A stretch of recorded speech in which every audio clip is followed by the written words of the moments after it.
So,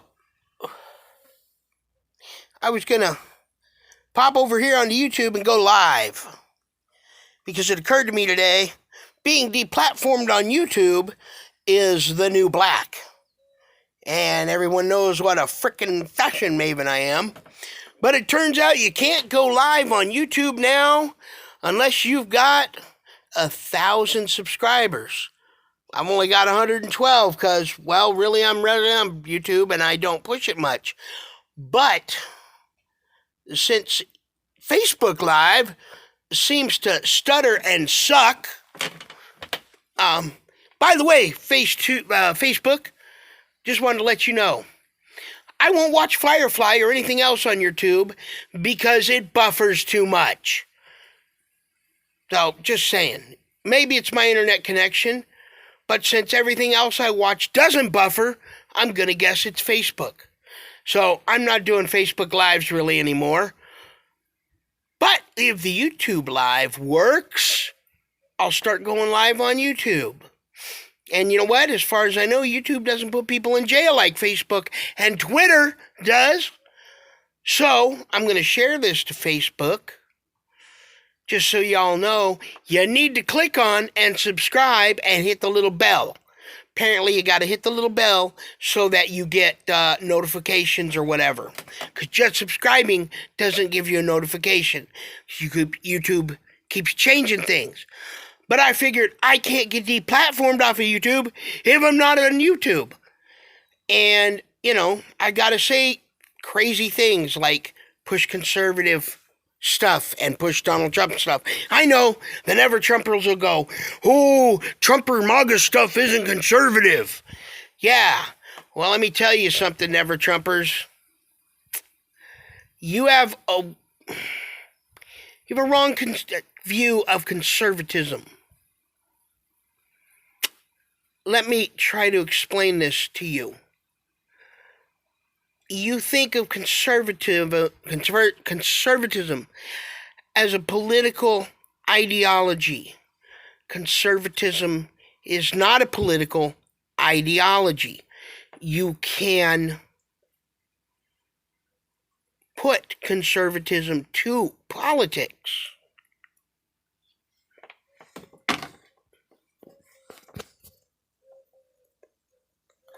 But conservatism is a set of principles.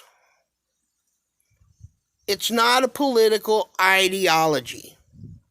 Historically, the GOP, the Republicans, historically, have been the party of conservatism because they've been the ones that have espoused conservative principles. But the GOP is not a conservative party, and they never have been a conservative party. Lord knows since the 60s, they've gone further away from that. And after Reagan, everybody after Reagan, between Reagan and Trump, was simply overseeing the slow decline of this country. The GOP just oversaw it at a slower pace, but they still oversaw it. And I think maybe there's some guys in there that didn't like that and tried to change it, like Gingrich. But I don't think that you never-Trumpers are looking at conservatism correctly. Conservatism cannot be killed because it's a set of personal principles. Now, this is just my theory. I think that the never-Trumpers, the conservatives that went never-Trump, especially the ones that never came around after Trump got into office and proved that he was pretty damn pro-American.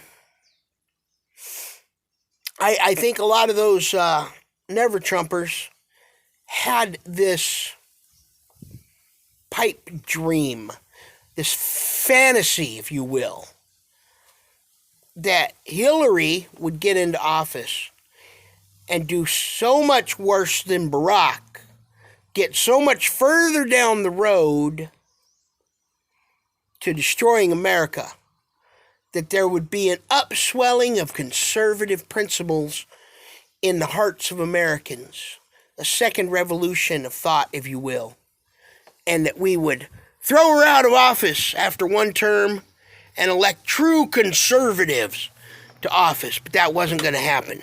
Sorry, this sunlight here is bugging me. I'm going to stand up. I think that's what they thought would happen. And I'm going to sit back down. And let me tell you what I think. I think they're not taking into account what Hillary would have done. Especially with if she had ended up with a House in her favor. Not the Senate so much, but a House. Hillary would have used executive orders to open the border. Hillary would have used executive orders to create a de facto amnesty and given voting rights to everyone coming in. Hillary wouldn't have got us out of Paris. Hillary wouldn't have got us out of Iran. Hillary certainly wouldn't be over there talking to Kim Jong-il. And everyone's like, you don't talk to dictators that are our enemies. Yes, you do. How do you think you make your enemy your friend? Do you shun him? Do you keep him at arm's length? Or do you hold out the hand of friendship and say, hey, let's discuss our differences and see if we can come to a solution for our problems here and learn how to work together to be friends? To me, I think that's how you do it. But hell, you might as well call this the Never Trumper rant. The Never Trumpers have just gone off the deep end. And granted, there's a lot of them out there that are quiet and calm about it. I've been weeding them out of my friends list as I find them. And now I'm kind of going with a zero tolerance policy. It's like I'm done with them. I'm not even going to mock them on Facebook anymore unless they pop up. But you have the ones that are quiet about it, and then you have the ones that are angry and have gone full libtard with it. And they won't admit anything good. They can't see a good economy. Everything is horrible to them. Everything's rotten. And I think that the Never Trumpers thought that would happen with Hillary in and conservatism would rise again. Hillary would have been the nail in the coffin. Would have been bad.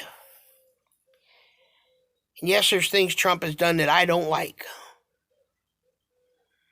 But there's been a lot more that has been good that I like.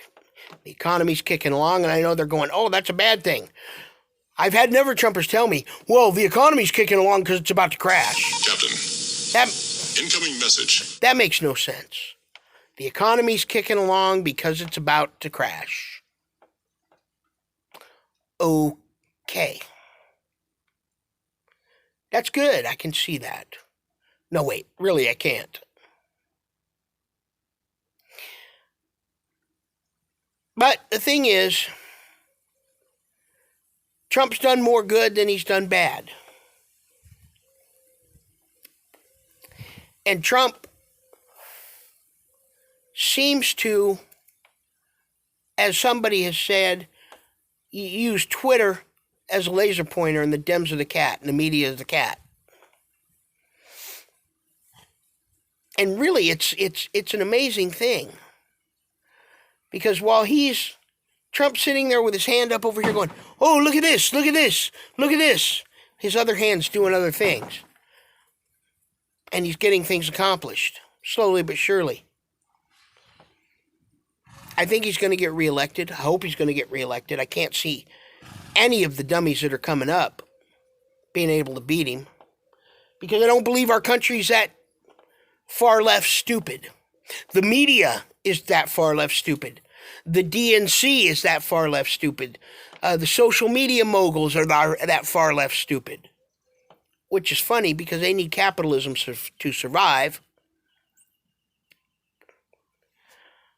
But I don't see Trump losing the election. And I'm going to switch everything, like I said, over to this video, over to this platform, over to YouTube. And if I can get 1,000 subscribers, we'll start going live from here. And hopefully won't have the stuttering problems that Facebook likes to have.